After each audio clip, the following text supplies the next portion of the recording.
Okay, so now the skull is totally dried. You can see, because it's totally dry, you can see how well the cotton really bonded with the latex to the actual plastic of this thing. I think it really turned out nice. The webbing effects, all looked really good, and they're actually pretty hard, which is, that's a good thing because the painting is going to be a little bit rough. But anyway, now that this thing is totally dry, let's get to painting. Okay, so we're going to start painting now. The first thing we're going to do is I have my cup of water here for the paint.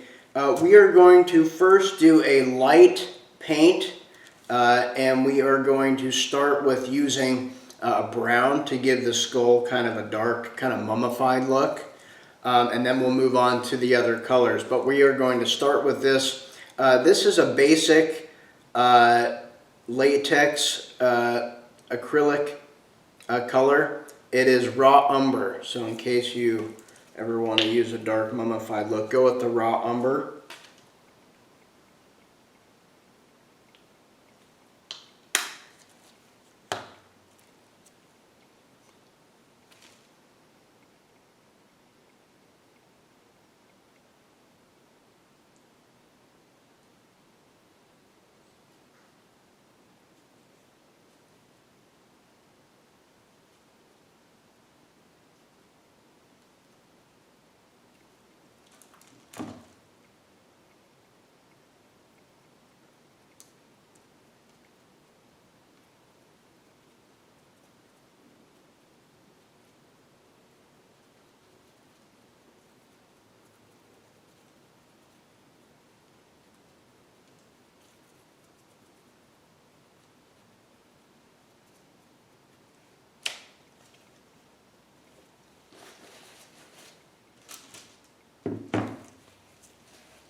Basically what I'm doing is, if you can see, I'm painting the skull, and then I'm taking a paper towel and I am gently brushing off the paint so it isn't just completely dark. You kind of want it thin on top, and you want the brown to kind of just spread around the skull rather than blasting the whole skull with that color right away, because then you can be kind of stuck with that color, and we just don't want it full brown quite yet.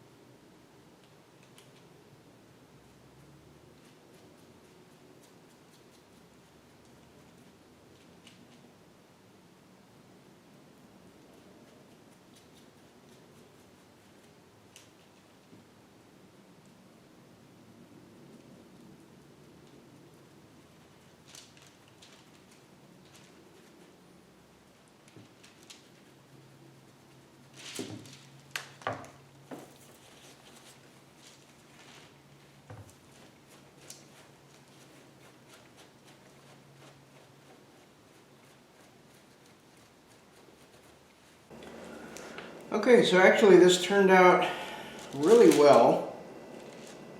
Again, most of this is covered in brown, but it's very splotty. And the reason I did it like that is because this thing looks totally mummified now.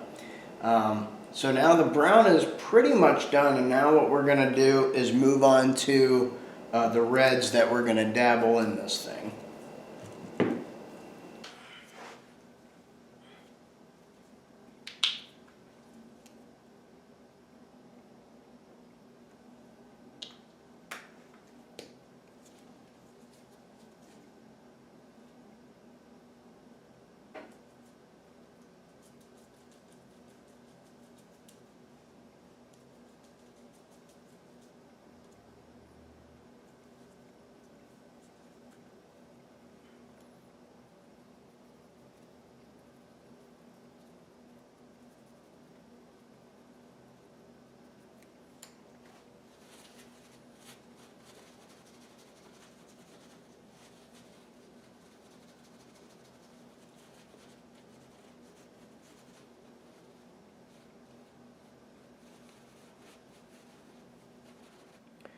Okay, so the skull is done.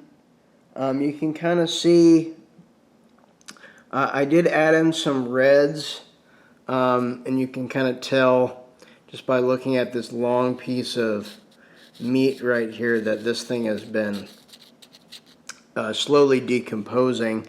I mixed some of the red in with the brown to give it not a burnt look, but like the corpse is actually decomposing. And I did want to leave some white areas around the skull so that bone is exposed. You know, the teeth I did paint, but I wiped them off so they're not totally white. And just the skull looks really good. That cotton really does a nice job looking at like it is flesh on the skull. And then I added in some blacks to the back of the head and also around the eye sockets as well. But overall, I think this thing turned out pretty well. You know, once it is with the whole picture with the rest of the skeleton, I think it'll really stand out and it'll look really nice for the film. Alright, that'll do it for today. Join me next time when we take a look at actually corpsing the entire skeleton for this prop.